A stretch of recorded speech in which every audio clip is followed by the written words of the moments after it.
ಈ ಭೂಮಿ ಮೇಲೆ 108 ದೇಶವು ನಮ್ಮಂತೆ ಯಾರು ಬದುಕಿಲ್ಲ. ಜಾತಿ ನೂರಾರಿದೆ, ಧರ್ಮ ಎಷ್ಟೋ ಇದೆ, ಈ ನಾಡು ಬೇಡ ಅಂದಿಲ್ಲ.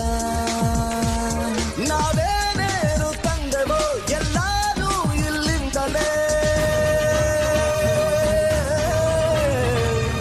ನಾವೇನೇನು ಕಳೆದರು ಎಲ್ಲಾನು ಈ ಮಣ್ಣಲೇ. ಈ ಗೀತೆ ಹೇಳಿಕೊಟ್ಟ ದೇಶ ನನ್ನದು.